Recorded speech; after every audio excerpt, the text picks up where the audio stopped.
Hello everyone. तो भाई स्वागत है आप सभी का मेरी इस अगली वीडियो में। तो भाई हमने अपनी पिछली वीडियो में अपने 255 क्वेश्चन तक कंप्लीट कर लिए थे।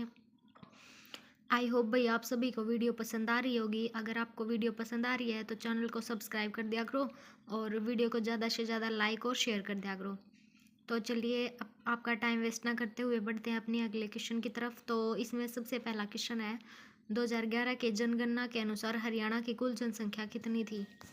तो भाई कितनी जनसंख्या थी 2011 की जनगणना के अनुसार। तो आप सभी को पता है भाई ये क्वेश्चन बार बार रिपीट हो रहा है। तो ये थी 253 51 462, ठीक है। जिसमें से पुरुषों की संख्या थी 1 34 94 734 और महिलाएं थी 1 18 56 728, ठीक है। और हरियाणा का लिंगानुपात 2011 के अकॉर्डिंग कितना है 879। उसके बाद हमारा अगला क्वेश्चन है हरियाणा का घनी जनसंख्या वाला जिला है तो कौन सा है भाई, वो है फरीदाबाद। तो हरियाणा का सर्वाधिक जनसंख्या वाला जिला फरीदाबाद है और जिसका घनत्व कितना है 2442 व्यक्ति प्रति वर्ग किलोमीटर। और फरीदाबाद जनसंख्या की दृष्टि से राज्य का सबसे बड़ा जिला और क्षेत्रफल की दृष्टि से सबसे छोटा है। देखो भाई जनसंख्या में तो फरीदाबाद सबसे ज़्यादा है लेकिन जो क्षेत्रफल होता है ना उसमें सबसे छोटा है। और हरियाणा राज्य का जनसंख्या घनत्व कितना है 573 व्यक्ति प्रति वर्ग किलोमीटर। उसके बाद ये क्वेश्चन है कि हरियाणा का ग्रामीण लिंगानुपात 882 है और शहरी लिंगानुपात 873 है। आपको ये बताना है कौन सा कथन सही है। तो ऑप्शन ए और ऑप्शन बी दोनों ठीक है। दिए गए विकल्प में भाई दोनों ठीक हैं। जो 2011 की जनगणना के अनुसार हरियाणा का लिंगानुपात कितना है 879, जिसमें से ग्रामीण का तो 882 है लेकिन जो शहरी है 873 है, ठीक है। उसके बाद हमारा अगला क्वेश्चन है हरियाणा का कौन सा कथन सत्य है। तो इसमें है कि हरियाणा का क्रूड जन्म दर 21.3 है और हरियाणा की क्रूड मृत्यु दर है 6.3। तो इसमें भी कथन सी ए और बी दोनों ठीक हैं। तो हरियाणा 2011 के अनुसार भाई जनगणना 2011 के अनुसार 21.3 दर्ज की गई है क्रूड जन्म दर और मृत्यु दर है वो 6.3 है, ठीक है। फिर उसके बाद अगला क्वेश्चन आता है जनगणना 2011 के अनुसार हरियाणा की साक्षरता दर क्या है। तो कितनी है भाई, वो है 75.60, कहीं 74 भी दी हुई है।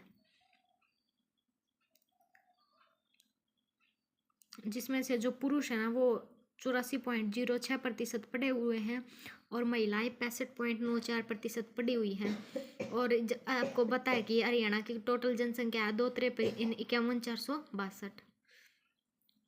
फिर उसके बाद अगला क्वेश्चन आता है हरियाणा में 2011 जनगणना के अनुसार जनसंख्या का कितना प्रतिशत ग्राम्य क्षेत्रों में निवास करता है। तो भाई 65.12 गाँव में रहते हैं, ठीक है। लोग कितने रहते हैं 65। और शहरी जनसंख्या कितनी है 34.88, ठीक है। उसके बाद आता है कथन सत्य और बताना है कौन सा है। तो हरियाणा का कुल प्रजनन दर 2.3 है और हरियाणा का कुल जनसंख्या घनत्व 573 व्यक्ति प्रति वर्ग किलोमीटर है। तो दोनों ठीक है भाई, प्रजनन दर 2.3 है। जबकि जो नवीनतम आंकड़ा 2015 के तहत घटकर राष्ट्रीय औसत आय के बराबर 2.2 तक आ गया है। भाई पहले 2.3 थी 2011 में लेकिन जब 2015 आया तो कितनी रह गई 2.2 रह गई। और जनगणना 2011 के अनुसार जो हरियाणा का जनसंख्या घनत्व वो 573 व्यक्ति प्रति वर्ग किलोमीटर है। जो राष्ट्रीय स्तर है वो 382 से अधिक है। उसके बाद अगला क्वेश्चन है महिला साक्षरता दर किस जिले में सर्वाधिक है। तो महिलाओं की सबसे पढ़ी लिखी ज़्यादा महिलाएं कहाँ है भाई, ये गुड़गांव में है। और वर्ष 2011 की जनगणना के अनुसार जो हरियाणा का साक्षरता है वो 75.55 है। जबकि पुरुष भाई 84% पढ़े लिखे हैं और महिलाएं 65% पढ़ी लिखी हैं। और गुड़गांव में 84% और पंचकुला में 81% सर्वाधिक साक्षरता वाले जनपद हैं, ठीक है। फिर उसके बाद आता है जो चंडीगढ़ राजधानी है उससे जो इम्पोर्टेंट क्वेश्चन बनते हैं उनको देख लीजिए। तो इसमें सबसे पहले है कि पंजाब उच्च न्यायालय की सीट चंडीगढ़ से किस वर्ष के दौरान स्थानांतरित हुई। तो भाई जो पंजाब उच्च न्यायालय है उसकी सीट चंडीगढ़ से किस दौरान स्थानांतरित हुई। तो भाई ये हुई 17 जनवरी 1955 को, ठीक है। तो वो इसमें है कि 17 जनवरी 1955 को पंजाब उच्च न्यायालय की सीट चंडीगढ़ स्थानांतरित कर दी गई, चंडीगढ़ कर दी गई। भाई पंजाब उच्च न्यायालय की जो सीट थी वो राज्य पुनर्गठन अधिनियम द्वारा 1966 में चंडीगढ़ और हरियाणा राज्य अस्तित्व में आए। कौन कौन से आए भई? जो चंडीगढ़ था और हरियाणा राज्य थे ये आए। और इस अधिनियम के तहत पंजाब उच्च न्यायालय का नाम बदल कर क्या रख दिया गया? पंजाब और हरियाणा उच्च न्यायालय कर दिया गया। ठीक है, खाली पंजाब था उसका नाम बदलकर पंजाब और हरियाणा उच्च न्यायालय कर दिया गया। और हालांकि उच्च न्यायालय का मुख्य सीट, उच्च न्यायालय की जो मुख्य सीट है वो कहाँ है? चंडीगढ़ में ही रही। ठीक है, जो इसकी सीट थी मुख्य वो रही चंडीगढ़ में ही।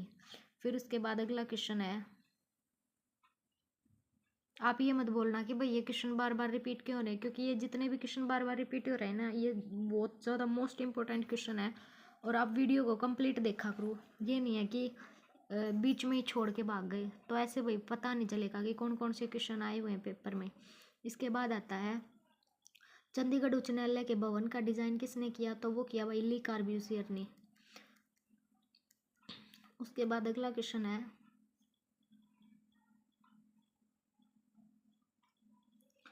वर्ष खालिस्तान में चंडीगढ़ को भारत का पहला धूमर रहित नगर घोषित किया गया। कब किया गया भाई? 2007 में। और ऑप्शन है 15 जुलाई 2007 को भारत का पहला धूमर रहित नगर घोषित किया गया चंडीगढ़ को। ठीक है, कब किया गया? 2007 में। उसके बाद अगला क्वेश्चन है, चंडीगढ़ हरियाणा का जाकिर हुसैन रोज गार्डन निम्न में से किस वर्ष निर्मित किया गया? तो कब किया गया भाई? वो किया गया 1967 में। जो चंडीगढ़ है वो हरियाणा का जाकिर हुसैन गार्डन किस वर्ष किया गया? 1967 में। और इसकी स्थापना चंडीगढ़ के पहले प्रशासन MS रंधावा ने की थी। किसने की थी भाई इसकी स्थापना? जो MS रंधावा थे चंडीगढ़ के पहले प्रशासक, उसने। फिर उसके बाद अगला क्वेश्चन आता है, चंडीगढ़ का डिज़ाइन किया था, चंडीगढ़ को किसने डिज़ाइन किया था भाई? ली कार्बूसियर ने किया था। तो चंडीगढ़ को ली कार्बूसियर ने डिज़ाइन किया था। ली कार्बूसियर को चंडीगढ़ के डिज़ाइन का कार्य वर्ष 1950 में सौंपा गया। भाई इनको किस टाइम पे सौंपा गया था? इनका कार्यवर्ष इनको सौंपा गया था 1950 में। और जाकिर हुसैन रोज गार्डन भारत के चंडीगढ़ शहर में 30 एकड़ में फैला हुआ है। और गुलाब के फूलों का बगीचा है यहाँ पर। और इस बगीचे में कितने हैं भाई? 1600 किस्मों से अधिक 50,000 फूलों के पौधे लगाए गए हैं। कितने हैं भाई? 1600 किस्मों से अधिक 50,000 जो पौधे हैं वो लगाए गए हैं। और यह एशिया का सबसे खूबसूरत बगीचा है। ठीक है, जो एशिया है ये उसमें से ये सबसे मतलब सुंदर बगीचा माना जाता है। और एडविन लुटियंस ने नई दिल्ली को डिज़ाइन किया था। ठीक है, नई आपसे पूछ ले कि ये नई दिल्ली को किसने डिज़ाइन किया था? तो वो थे एडविन लुटियंस। फिर उसके बाद हमारा अगला क्वेश्चन है, चंडीगढ़ दिल्ली के संदर्भ में कौन सा सही है? तो आपको बताना है कि चंडीगढ़ जिले के संदर्भ में कौन सा सही है। सॉरी भी मैं दिल्ली बोल गई। तो ऑप्शन नंबर सी, यह दो राज्यों की संयुक्त राजधानी है तथा संघ क्षेत्र भी है। आप सभी को पता है इसकी दो राज्यों की राजधानी, एक तो पंजाब की और दूसरी हरियाणा की। और यह एक संघ शासित क्षेत्र है। उसके बाद अगला क्वेश्चन, खालिस्तान एक प्रसिद्ध वास्तुकार ली कार्बूसियर द्वारा चंडीगढ़ में बनाई गई एक रचना है। तो इसमें कौन सा है भाई? तो इसमें देखते हैं चलो कौन सा है। जो ऑप्शन नंबर बी है, खुला हस्त स्मारक, जो ओपन हैंड मोन्यूमेंट है, एक प्रतीकात्मक संरचना है जिसे वास्तुकार ली कार्बूसियर द्वारा भारत के केंद्र शासित प्रदेश चंडीगढ़ में बनाया गया है। और यह संरचना चंडीगढ़ के कैपिटल कॉम्प्लेक्स में स्थित है। कहाँ स्थित है भाई? कैपिटल कॉम्प्लेक्स में। और जो खुला हाथ स्मारक है वो बनाया गया है, एक प्रसिद्ध स्मारक। ठीक है, फिर उसके बाद अगला क्वेश्चन आता है, चंडीगढ़ एक केंद्र शासित प्रदेश पंजाब और हरियाणा राज्य की राजधानी बनाया गया। कब बनाया गया भाई? तो इसको बनाया गया 1966 में। 1 नवंबर 1966 को पंजाब और हरियाणा और हिमाचल प्रदेश के पुनर्गठन के समय चंडीगढ़ शहर पंजाब और हरियाणा दोनों की राजधानी होने का अनूठा गौरव प्राप्त हुआ। भाई जिस टाइम पे हरियाणा बना तो उस टाइम पे पंजाब और हरियाणा के दोनों की राजधानी बना दिया गया चंडीगढ़ को। और इन दोनों की राजधानी होने का अनूठा गौरव इसे प्राप्त हुआ, जबकि यह स्वयं एक क्या था? केंद्र शासित प्रदेश के रूप में घोषित किया गया और केंद्र सरकार ने सीधे नियंत्रण में आ गया। ठीक है भाई चंडीगढ़। फिर उसके बाद अगला क्वेश्चन है, चंडीगढ़ की वास्तुकार ली कार्बूसियर किस देश का निवासी था? तो वो भाई फ्रांस का था। कहाँ का था? फ्रांस का था।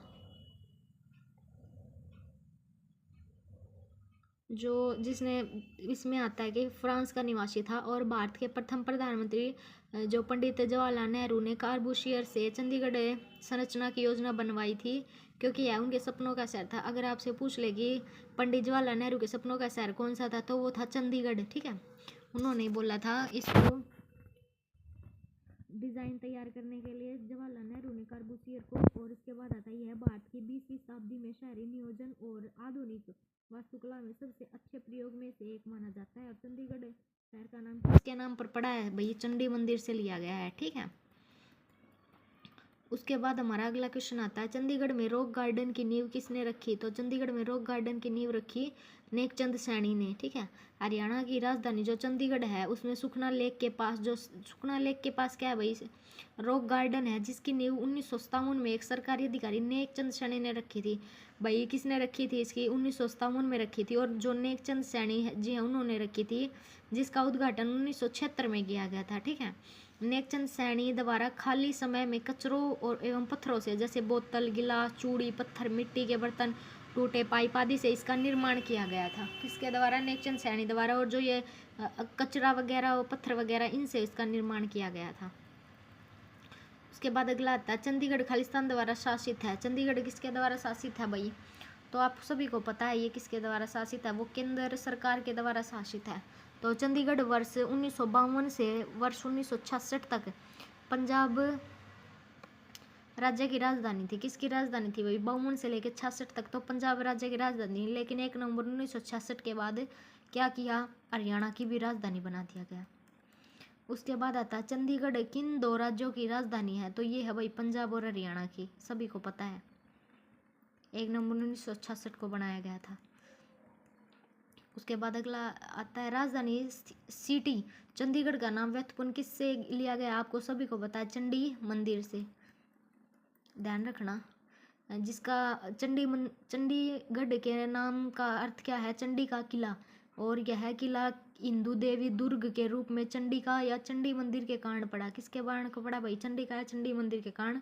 और यह मंदिर हरियाणा के पंचकुला जिले में स्थित है। कहाँ स्थित है भाई? पंचकुला में। और इसे सिटी ब्यूटीफुल भी कहा जाता है। अंतर्राष्ट्रीय स्तर पर शहरी योजनाबद्ध और वस्तु स्थापत्य के लिए प्रसिद्ध यह शहर आधुनिक भारत का प्रथम योजनाबद्ध शहर है।